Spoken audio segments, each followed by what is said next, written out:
ನಾನು ಇಲ್ಲಿಗೆ ಬಂದಾಗ ತುಂಬ ಕನ್ಫ್ಯೂಷನ್ಸ್ ಎಲ್ಲ ಇದೆ. ನಾನು ಆಲ್ರೆಡಿ ಪ್ರೀವಿಯಸ್ ಎಲ್ಲೆಲ್ಲಿ ಕಲ್ತಿದ್ದೆ, ಇಲ್ಲೇನು ಕಲಿತೀನೋ ಇಲ್ವೋ, ದುಡ್ಡು ವೇಸ್ಟ್ ಮಾಡ್ತೀನೋ ಇಲ್ವೋ ಅಂತ ಮ್ಯಾಮ್ ಹತ್ರ ನಾನು ಕಾಸ್ಮೆಟಾಲಜಿಗೂ ಸೇರಿಕೊಂಡೆ ಎಲ್ಲ ಮಾಡಿದೆ. ಬಟ್ ಪರ್ಸ್ನಲ್ ಇಶ್ಯೂಸಿಂದ 2 ಡೇಸ್ ನಾನು ಬಿಸಿ ಇದ್ದೆ, ಮ್ಯಾಮಿಗೆ ಬರೋಕ್ಕಾಗಲ್ಲ ಅಂತ. ಬಟ್ ಮ್ಯಾಮ್ ನಂಗೆ ಮೆಸೇಜ್ ರಿಪ್ಲೈ ಮಾಡ್ತಿದ್ರೆ ನಾನು ಯಾರಪ್ಪ ಇವ್ರು ಮ್ಯಾಮ್ ಅಸಿಸ್ಟೆಂಟ್ ಇರಬೇಕು, ಮತ್ತೆ ಕಾಲ್ ಮಾಡ್ತಿದ್ದಾರೆ ಆ ಥರನೇ ಅಂದ್ಕೊಂಡು ಸ್ವಲ್ಪ ಇಗ್ನೋರು ಮಾಡಿದೆ. ಆಮೇಲೆ ನಾನು ನೆಕ್ಸ್ಟ್ ಮೆಸೇಜು ಮತ್ತು ಯಾವುದೋ ಒಂದು ಪರ್ಸ್ನಲ್ ಇಶ್ಯೂಸಿಂದ ಬೇಜಾರಲ್ಲಿದ್ದೆ.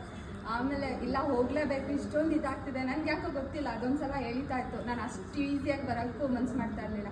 ಇಲ್ಲ ಒಂದ್ಸಲ ಹೋಗ್ಬಿಡೋಣ, ಟ್ರೈ ಮಾಡೋಣ ಅನ್ನೋ ಥರ.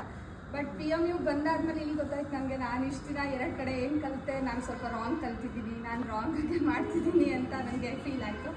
ಬಟ್ ಇಲ್ಲಿ ಬಂದಾಗ ನನಗೆ ಗೊತ್ತಾಯಿತು, ಓ ಈ ಥರ ಟೆಕ್ನಿಕ್ಸ್ ಇದೆಯಾ, ಈ ಥರ ಎಲ್ಲ ಕಲಿಬೇಕಾ, ಈ ಥರದ್ದೆಲ್ಲ ಇದೆಯಾ ಅನ್ನೋದು. ಮತ್ತು ನನಗೆ ನಾನು ಕಲ್ತಿರೋ ಹತ್ರ ಎಲ್ಲೂ ವೆಂಡರ್ದು ಡೀಟೇಲ್ಸ್ ಆಗಲಿ ಯಾರೂ ಶೇರ್ ಮಾಡಿಲ್ಲ. ಈವನ್ ನನಗೊಂದು ಮಿಷಿನ್ಸ್ ಬೇಕಂದರೆ ನಮ್ಮ ಹತ್ರ ಪರ್ಚೇಸ್ ಮಾಡಿ ನಾವು ಡೈರೆಕ್ಟ್ ಕಳಿಸ್ತೀವಿ.